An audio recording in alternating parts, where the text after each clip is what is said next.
Welcome to Transmission Incoming, your channel for Warhammer 40,000 news, views and reviews. Hello and welcome back again. Well, tonight's been a bit of a surprise. I was all set up an hour or so ago to do a video on a number of leaked Space Marine datasheets that have come out this week. We've had Terminators, we've had Vanguard veterans, and we've had the Command Squad. And then Warhammer Community dropped a huge article around Space Marine improvements and basically confirmed everything that's been leaked and a bunch of other stuff. So I've kind of rejigged this a little bit. I'm going to cover the three sets of datasheets I've talked about and why there's some improvements and what the improvements are on those. And you can kind of extrapolate that across the range. And then I'll talk about the community article and some kind of choice excerpts from that. And then we'll cover some general thoughts on what this means for the game and where we go from here. First up, Terminators. A couple of days ago, a leaked data sheet for Terminators was seen on the internet, and there was a couple of key changes on here that got people really excited. First up, 3 wounds each. These guys have really taken a back seat to aggressors and centurions through 8th. People didn't really use Terminators, which is a real pity because in my mind Terminators are one of the most iconic units of sort of Space Marines in Warhammer 40,000. So yeah, 3 wounds, great boost, makes them a little tougher on the battlefield. Flamers, and this has been confirmed now to be across the Imperial armies range and will be factored out to all the other armies at some point. But the heavy flamer range increased to 12 inches, which means these guys can deep strike and shoot on the same turn. So that's brilliant. That's absolutely superb. Two of the interesting changes around weapons. They've swapped around some of the stats for Power Fists and Chain Fists. The key one being Power Fists are now flat 2 damage, so they're going to be much more consistent. Whilst Chain Fists, while they have a slightly better AP, and ignore the AP on this sheet, we think it's a misprint, it should be -4 AP, they've now got a variable damage, so on average they're going to be about the same, but you've got to make a choice now. There's a tactical decision to make between Power Fists and Chain Fists. The other really important one on here is Power Swords. Previously Power Swords were Strength User, and they now appear to be +1 to User Strength, which makes them really viable again. Power Swords they had AP and that's it. And if you're fighting other Space Marines, you weren't really getting any massive boosts off them, and other options were generally preferred. The only general benefit to Power Swords were that they were pretty cheap.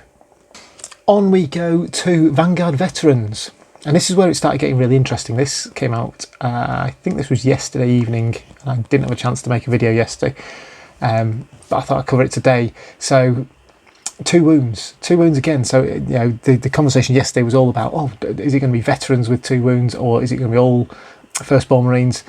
Other stuff we've seen on here before, chainswords at -1 AP, so this pretty much confirms that Astartes chainswords are going to filter across the entire Astartes line and not just the new assault intercessors.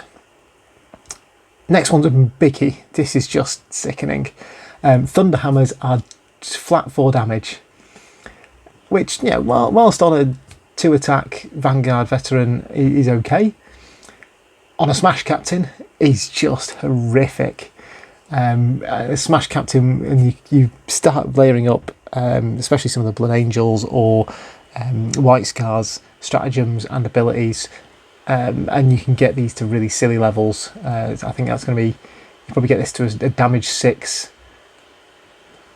Doing maths, I think you can get this to a damage 6 Thunderhammer with a couple of relics and stratagems. That's just silly.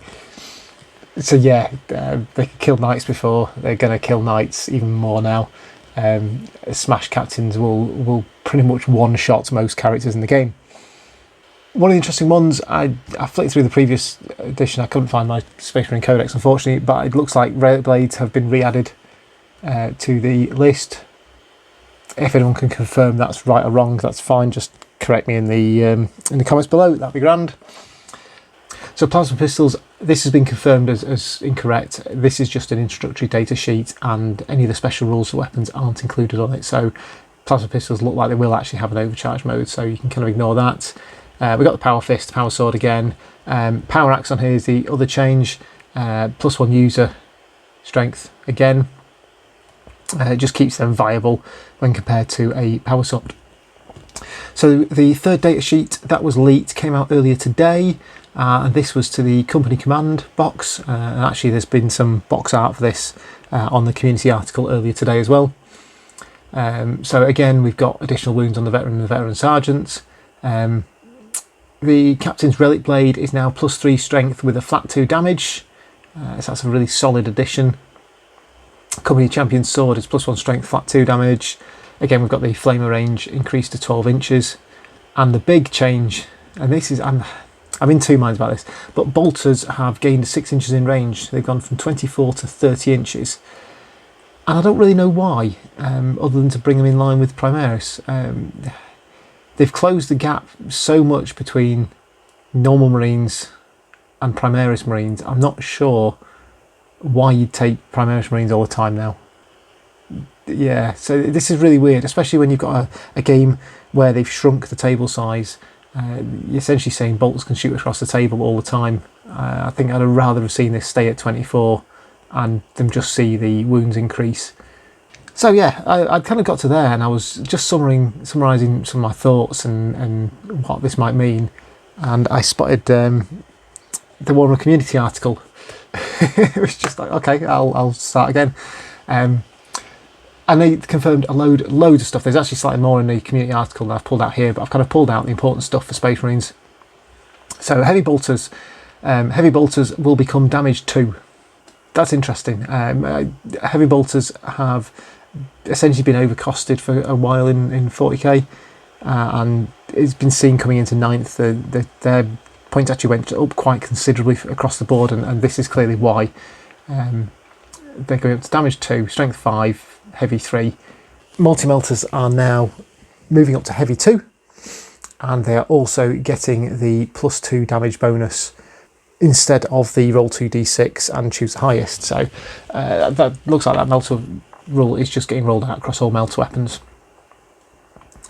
Plasma weaponry, and this is a massive change, though less effective in 9th over 8th because of the limitations on minuses to hit. But plasma weapons will now only overheat on an unmodified roll of a 1. Now, there was kind of 3 really core comments at the bottom, and I wasn't sure which order to put these in, so I'll just kind of talk about them. Big guns and stabby blades for everyone.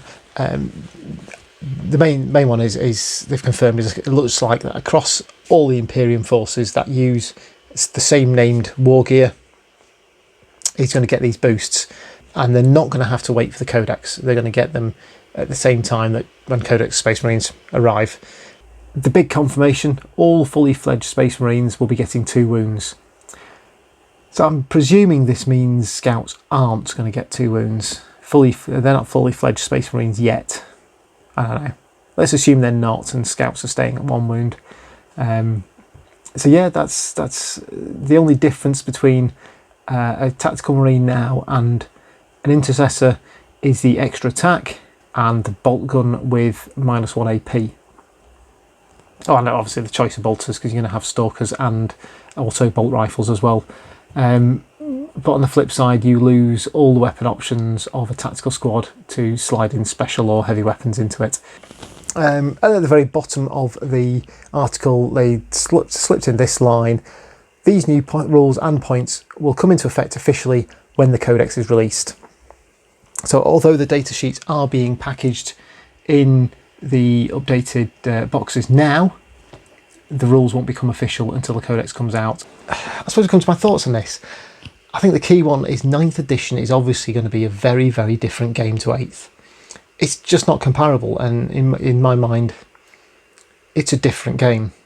8th, they've kind of promoted as a living rulebook and a living game, and I think this quite clearly says, no, actually, we've just re-editioned it completely. And I think this is going to mean that some players, and I'm picking on Xenos here because it's absolutely guaranteed that some of the Xenos players are going to get left out right up until the point their Codex was released because they don't share weapons with Space Marines. I think this, yeah, the way GW is doing this slow drip of new stats, putting them into the newly reboxed models before the Codex has come out. So everything's coming out of context. You're not seeing all the special rules. We're not seeing the stratagems and the other army benefits that go with them. I think it's a really bad way of releasing the game. 9th just seems to have been a really messy release, and I think it's going to cause it causes a lot of confusion for us veteran gamers who've been playing the game for years and years and years as to what the current stats are and who does what and how things can be affected. For new players, it's going to be a bit of a minefield, and I'm not sure what's gone wrong here. Is this, the current global situation, is this just simply the outcome of supply chain problems that have messed up the 9th edition release schedule, so that actually all this stuff should have come together, and what's just happening is that GW, as they run out of old stocks, are drip feeding the new releases in to keep selling models? But Marines are just, massive news for you guys, and any Imperium armies that are going to share weapons with you are going to get some huge boosts going straight into 9th as of October. So we're talking 6 weeks away, thereabouts. So what do you think about this? Is this good? Is this bad? Are you happy? Are you going to see some more table time with any of your armies because of this? Comments below, and we'll see you again soon. Thanks for watching, and don't forget to subscribe to the channel via the icon below to see all our future content. See you next time.